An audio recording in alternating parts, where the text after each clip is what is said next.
precious souls. Welcome to a twin flame journey. I'm Aura, and this is a podcast on twin flames.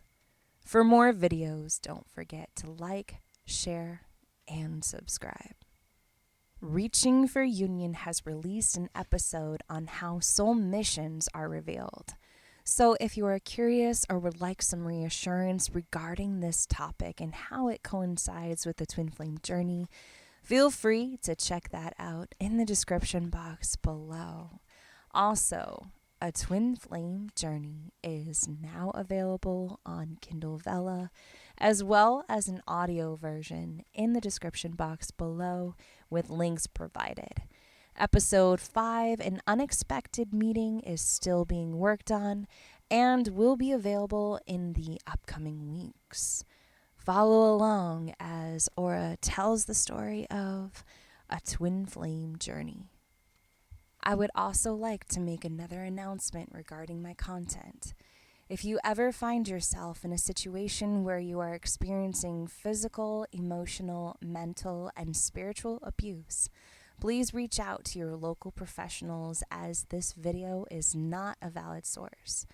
Twin flames have no room for this type of behavior and are not an excuse for an individual soul to claim or say that they are in a quote-unquote twin flame connection in order to keep their abusive cycle and reunite with their abuser. Please seek medical and professional advice in order to move forward with your healing journey to recovery. We spend so much time outside of ourselves on this journey that we call life, but the adventure, the real adventure that we refer to as the twin flame journey, isn't the road towards a marriage, happy family, happy life. It isn't a road that we walk upon in order to receive a physical connection. But we're connected to our twin flame even in the beginning, even before we meet them. So why are we so bothered when nothing is occurring on the outside? Why are we so bothered by not physically being in union?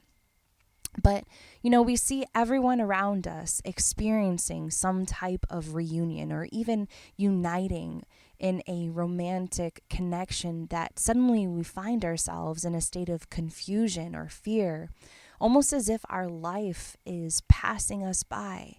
Where is my happy ending? Where is the love of my life?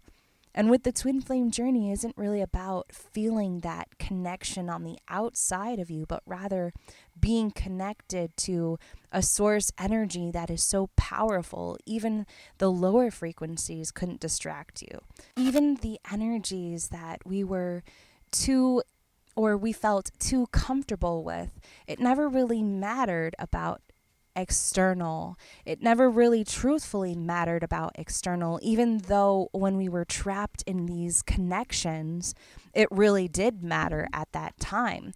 So really going back to, we care because we are a human race. And we care because setting aside a physical connection that is romantic, or even just the idea of a happily ever after, we wish to live in this world where an eternal love would fulfill us. It would take away all of our problems. It would fill in what we feel is a void. But really, in order to even love not just anyone, not even referring to the twin flame journey at this point, we must, of course, love ourselves. Our cup must be full in order to love another without really expecting anything in return. So twin flames have this choice whether they want to be romantic with their twin flame or not. But the point is the desire for an eternal love, that some believe in some lifetimes that it just won't exist in their world. But everyone talks about the right timing. And what about your own timing? Just think for yourself. What about your own divinely guided timing on this magical ride of self-authenticity? And it's possible, anything is possible when you're on this journey, but each twin flame has their own timing.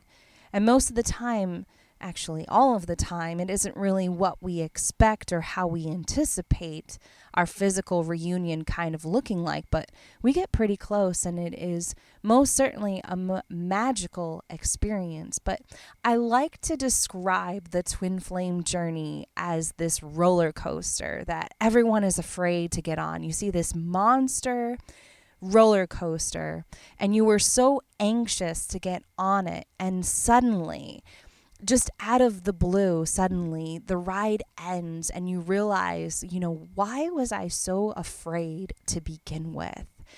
And you may not be the person that gets on it 5 or 6 times after you have that experience. You may or may not, but you just accept and you realize, why was I so terrified?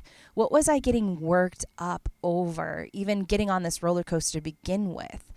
But as soon as you get on this roller coaster, you get to the top, and your heart is pounding, and you look down and you were terrified, but the wheels start moving, and then suddenly, in that split second, in that split moment, all that built up fear is just suddenly released, and you're screaming your head off. Your heart is pounding, and it's almost like you've forgotten all about why you were so afraid to begin with, because now you're on this roller coaster and you're going downhill, and it's just absolutely mind-boggling that you're on it and your adrenaline is going. But truthfully, after all that fear is gone and you're going downhill, it's like you've forgotten why you were so afraid to begin with. And that's what this twin flame journey brings out in each of us. And I just really want to throw this out there that God really does put the best things in life on the other side of fear. So what on earth do twin flames have to be afraid of? Love? Expectations? Rejection? Sure, all those things can happen in the real world and reality with everyday connections, but do twin flames really have anything to be afraid of? It's that part. It's those things. It's those things in your journey that is part of your growth and succeeding towards your reunion. So if you find yourself afraid, it's okay. Fear just means that something amazing is about to happen, and it will be well worth it in the end, because just think, you're so afraid, and yet you get to go find out who you really are. The type of love that you're capable of, not just giving to your twin flame, but to yourself. So, I hope that many of you enjoyed this episode.